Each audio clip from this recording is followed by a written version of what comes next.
Hey y'all, Billy from Perma Pastures Farm. How are y'all doing? Okay, right now is that big reveal as far as the names of these six little piggies. Before I get into that, I wanna thank all of you out there who participated. It was fun, it was cool, but there can only be one winner. There were so many of them. I mean, some of them used phonetic alphabet to spell out bacon.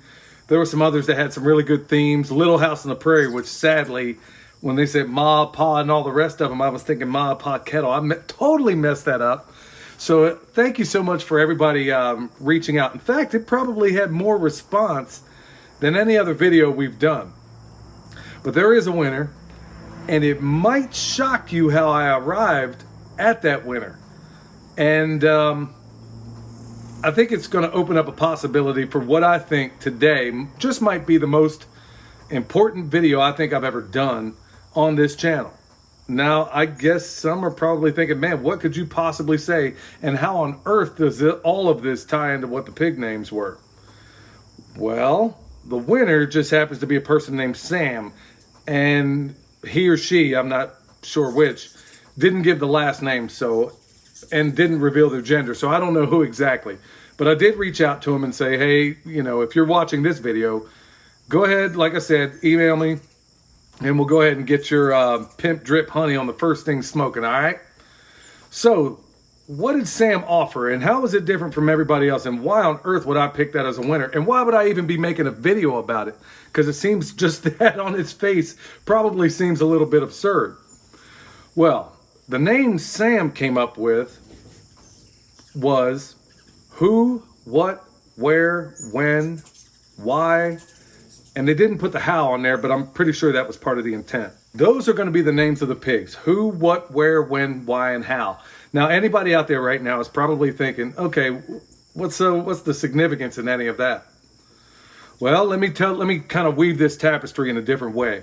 I went to town yesterday. I had to go get something. I had to stop at a coffee shop, and I was essentially run out of the place because I refused to play along.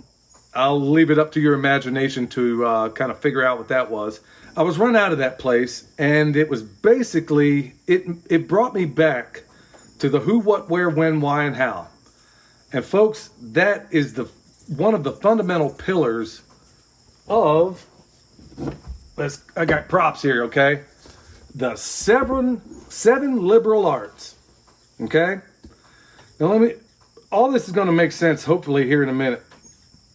Or in a few minutes, because I can't do it concisely. Now, this is in no way intended to be anything long. It's not meant to be long form. I'm just going to kind of wet your beak a little bit. And I'm going to teach you a little bit about some of the history you probably don't know about that has been intentionally occulted. Yes, occulted, meaning hidden. Okay? Back in the day, and when I say the day, we'll go back to the original part of it. Let's say back in Plato's day. Or better still, let's say you were a person in the early Roman Republic, or even the Roman Empire. Okay, what you would have learned as the basis of your education in most cases would have been the 7 liberal arts. And liberal doesn't mean what you think it means in most cases. Liberal has been redefined several times, okay? Now, that would have consisted of, first of all, you would start with your 5 senses. Believe me, this who, what, when, where, how, and why is going to make sense here in a minute. You would start with your 5 senses. The senses you use, most of us, on a daily basis. You may be deprived of some of them, but I think you get the point. I don't hear as well as I used to, so maybe that one wouldn't be counted against me so much. But using these 5 senses, you would start out with what was called the Trivium. The Trivium is Latin, which basically means 3 roads, or where 3 roads converge. And they consisted of grammar, logic, and rhetoric. Hang with me, folks. I know this sounds a little deep, and it's really not. Then once you mastered the Trivium, you'd move into what was called the Quadrivium, okay?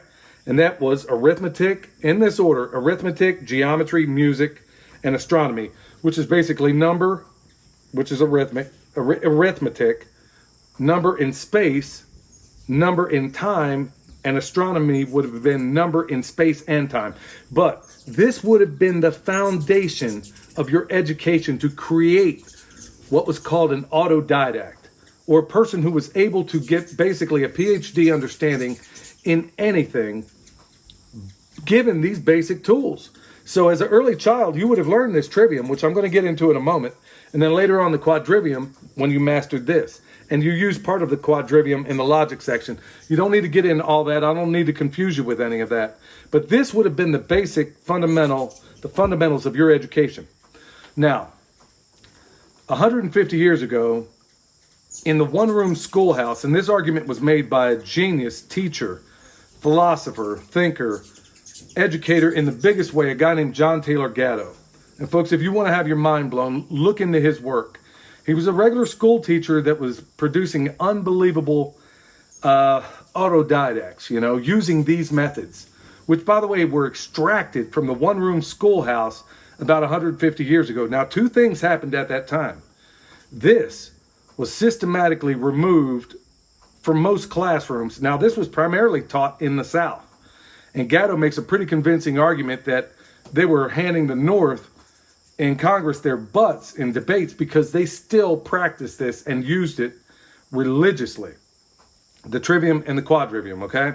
I'm going to get into that in a minute. Now, 150 years ago, two things happened. Now, the second one, I'm not even going to get into because it would create controversy that would blow your mind. This was removed from the American education and was only taught in very, very specialized Jesuits trained it. Jesuit schools taught this to some extent. And Ivy League schools taught it. And to some extent, these things are still coveted. And there's a reason for that. I'm going to get to it in a minute. I'm going to hopefully tie all this together. Now, Gatto makes the case that even in Rome, in ancient Rome, let's say as a slave, you purchased your freedom. The first thing you were required to do as a person that purchased your freedom in ancient Rome would have been to acquire an education in the trivium because it was illegal for slaves to know this. You dig? Okay, so we're going to start with the trivium and we're going to cover this, the trivium, 3 roads, right? So getting back to these pig names. So my pigs are now named who, what, where, when, why, and how. Okay, the trivium. This would have been the fundamental backbone of your learning, not only in the classic way, but like I said, up until 150 years ago. This was meant to provide the human being mental antivirus, if you will, to know it was basically your BS detector. That's what it was designed to do.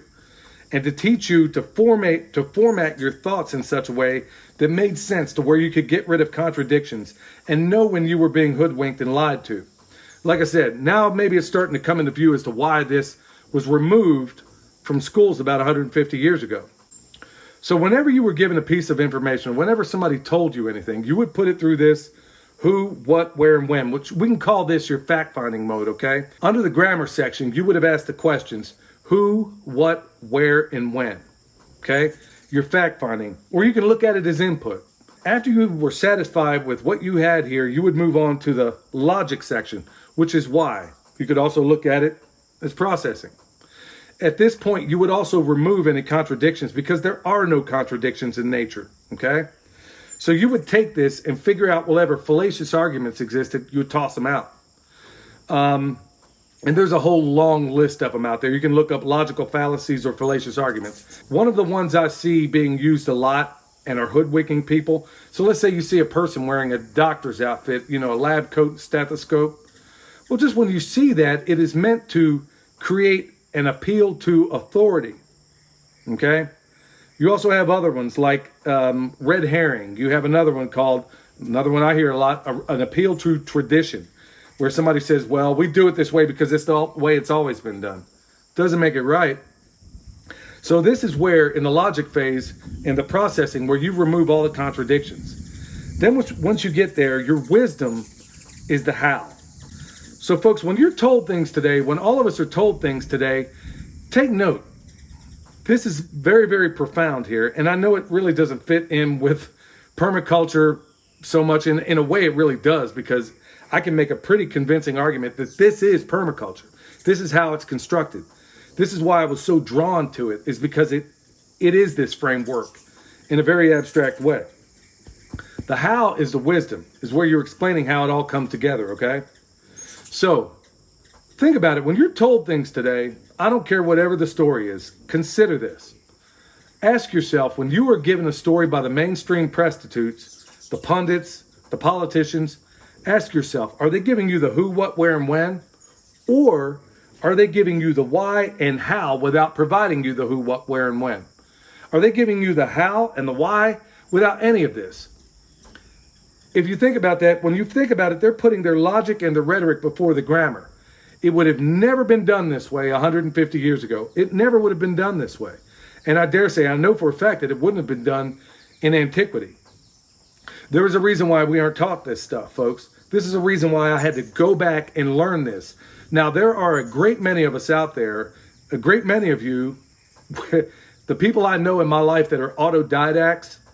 You've heard me refer to one a while back, not long ago, and you might, you know what, being on this porch might remind you of that person. There are autodidacts out there that automatically have their minds structured like this. They don't know that. They don't necessarily know that their minds are structured this way. But this is why this was systematically taught, to get people to think within these parameters, to move from here to here to here. Once you mastered this, then you moved into the quadrivium. It was a mental antivirus, folks. It is why we are able so easily to be hoodwinked these days, is because we are not taught classical grammar, logic, and rhetoric. That is why when I heard the response from Sam, the who, what, where, and when, as far as the name of these pigs, I about dropped my doggone phone when I saw it. Because I was like, you have got to be kidding me. Wow, how profound and how needed in these days where I get into arguments at a coffee shop because a person doesn't know how to put the why and the how after the who, what, where, and when. Now, typically in antiquity, this would have taken a little bit of time to get. Believe it or not, you can become, you're not going to become completely proficient, but you can become pretty conversational in how to structure this in your mind just within a few hours. Once you know how they hoodwink us and put the why and the how before the who, what, where, and when, then you understand. Now, like I said, I'm only giving you the bare bones. So folks, don't try to go into the weeds on this inside the thread. Those of you that understand, let's not go too far in the weeds. I just wanted to say, I wanted to hit a couple of things here to talk about how our functioning, our brain functioning is completely backwards. It is completely backwards, and it was done by design because we no longer structure our brains that they would have done in the days of Plato and probably long before that. Hopefully I didn't belabor the point too much. I want to give a shout out to all you people out there that gave awesome submissions. You really, really did. But once I saw that submission from Sam saying that the names of the pigs ought to be who, what, where, when, why, and how, I had to make a winner right off. So folks, give a little bit of time. Think about your five senses. Start with the trivium. Once you master this, go into the quadrivium. And you got to do it in order too. But that's a whole nother video. Like I said, I hope I didn't lose too many people in the weeds here. But this is how we arrived at the name of the pigs. So that's what they are. Who, what, where, when, why, and how. Okay, folks. Hopefully this was helpful. Hopefully I didn't lose too many of you. Till next time, this is Billy, the Permaculture Pimp Daddy, where PIMP stands for permaculture is my passion. So is the Trivium. We'll see y'all next time.